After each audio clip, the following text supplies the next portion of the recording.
Friends, we find ourselves again in the midst of November, in this time when the leaves are changing and falling, when the days are getting shorter and darker and drearier and rainier. And during this time in this month, we return, as we always do as a church, to the final things.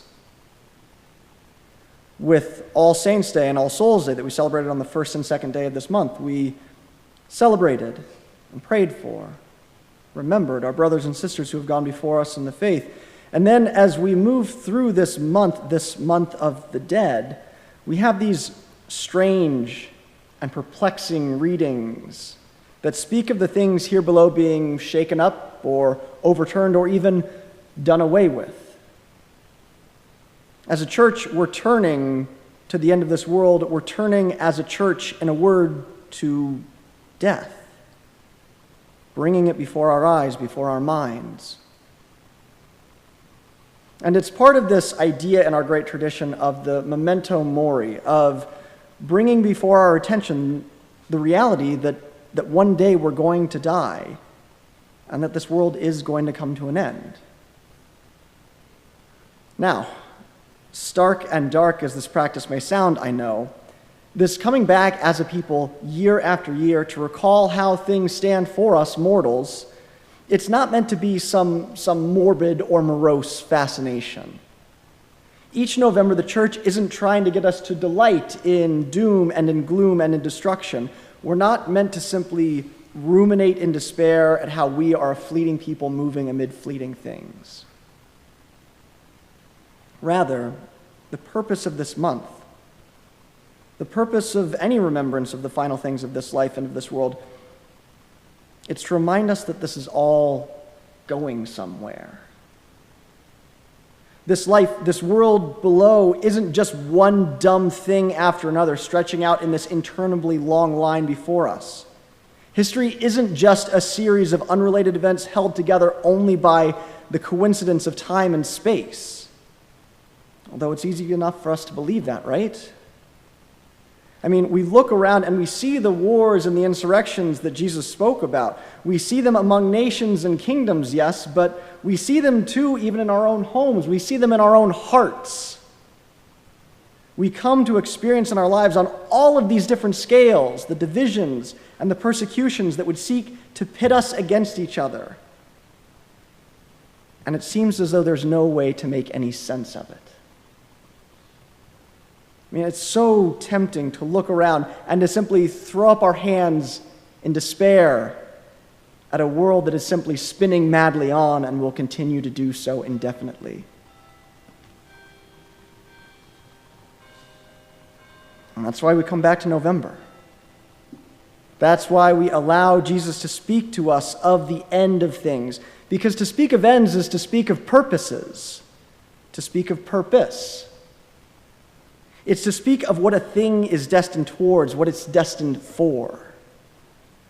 And that's what our readings today are trying to do. They're trying to point us in the direction of what this is all destined for.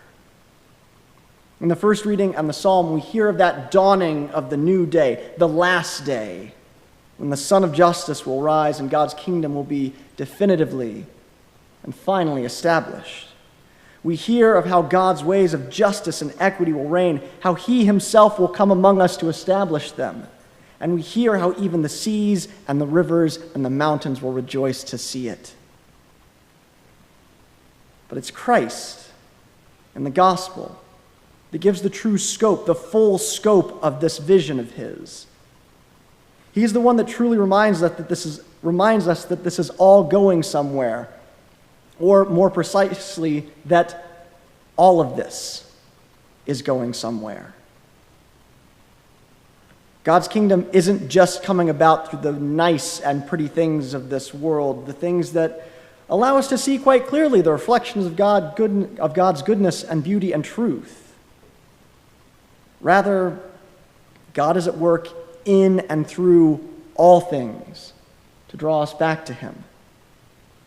Even in the wars and insurrections, even in the trials and persecutions, even in the turning against each other of parents, relatives, and friends. It's not as though God is actively willing the destruction of his people and his world. He's not actively willing the betrayal of one person against another, nor the attempted stamping out of his word. Yet he, in his wisdom and his power, can use even these events, even these things, to do his saving work. In his great skill, he knows, as the saying goes, how to draw straight with crooked lines. Most often, though, we ourselves are simply too limited to see it.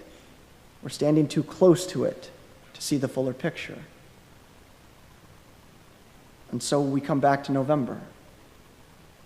We remember that this is all going somewhere, that nothing in our lives is wasted, neither the good nor the bad, neither the great nor the small, neither the joyous nor the sorrowful, successes nor failures, strength nor wounds. What we do in this life matters.